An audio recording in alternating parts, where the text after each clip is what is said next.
حضرت خواجہ حسن بصری رحمۃ اللہ علیہ کی پیدائش 642 عیسوی میں مدینہ منورہ میں ہوئی۔ آپ کی والدہ حضرت محمد مصطفیٰ صلی اللہ علیہ وآلہ وسلم کی زوجہ ام سلمہ کی لونڈی تھیں۔ تاریخ کے اوراق سے پتہ چلتا ہے کہ آپ رحمۃ اللہ علیہ کی پیدائش کے بعد 644 عیسوی میں آپ کی والدہ آپ کو خلیفہ دوم حضرت عمر رضی اللہ تعالیٰ عنہ کے پاس لے کر گئیں۔ حضرت عمر رضی اللہ تعالیٰ عنہ نے آپ کو دعا دی کہ اے اللہ اسے ایمان میں پختہ اور عقل مند بنا اور تمام لوگوں کے لیے محبوب بنا دے۔ حضرت خواجہ حسن بصری رحمۃ اللہ علیہ کی وفات جمعۃ المبارک کے روز 728 عیسوی میں بصرہ میں ہوئی۔ آپ کا مقبرہ عراق میں ہے۔ حضرت خواجہ حسن بصری ایک تاجر تھے اور یہ تاجر سے ولی کیسے بنے، آئیے یہ واقعہ آپ سے بیان کرتے ہیں۔ حضرت خواجہ حسن بصری رحمۃ اللہ علیہ اپنی زندگی کے ابتدائی ایام میں تجارت کیا کرتے تھے۔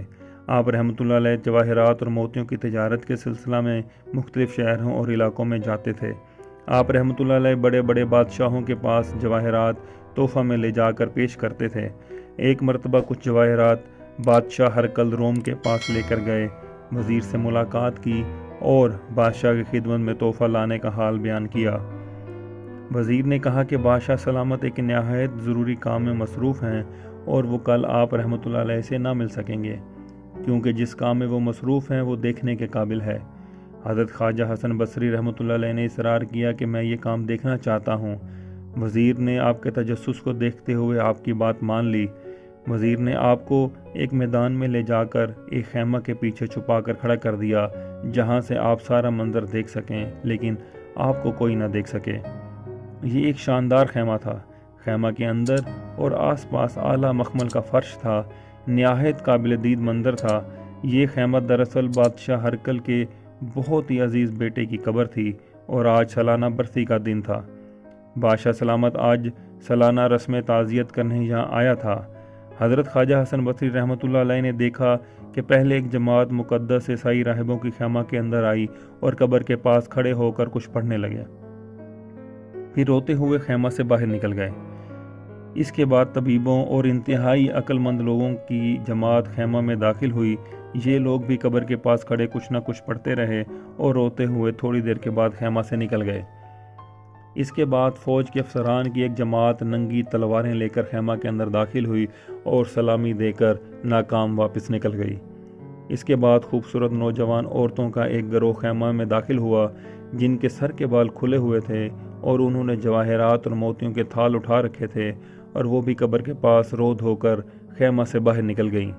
جب یہ سب کچھ ہو چکا تو سب سے آخر میں ہرقل بادشاہ خود خیمہ میں داخل ہوا اور اپنے پیارے بیٹے کی قبر کے پاس کھڑا ہو کر کہنے لگا، بیٹا میں تجھ سے بہت پیار کرتا تھا، لیکن افسوس کہ تو مجھ سے جدا ہو گیا اور اس دار فانی سے رخصت ہو گیا۔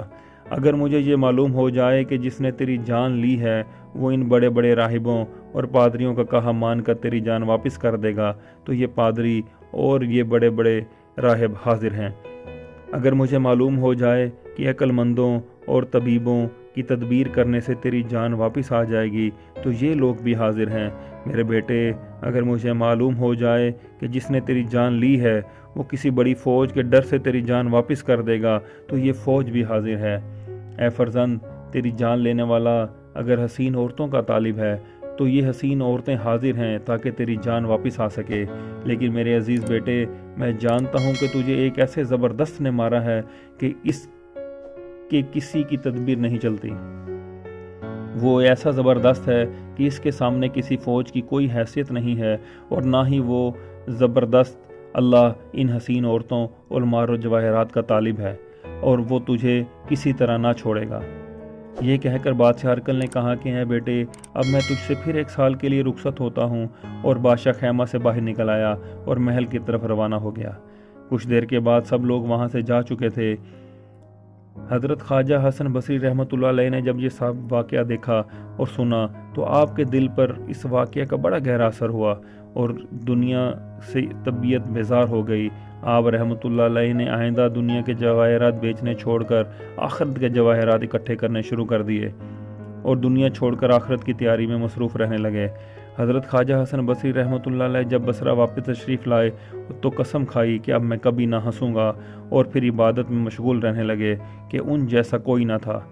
اور پھر آپ رحمۃ اللہ علیہ کے بارے میں کہا جاتا ہے کہ آپ کے بعد میں 70 سال زندگی گزاری اور کبھی بھی بغیر حاجت کے بے وضو نہ رہے۔ سبحان اللہ۔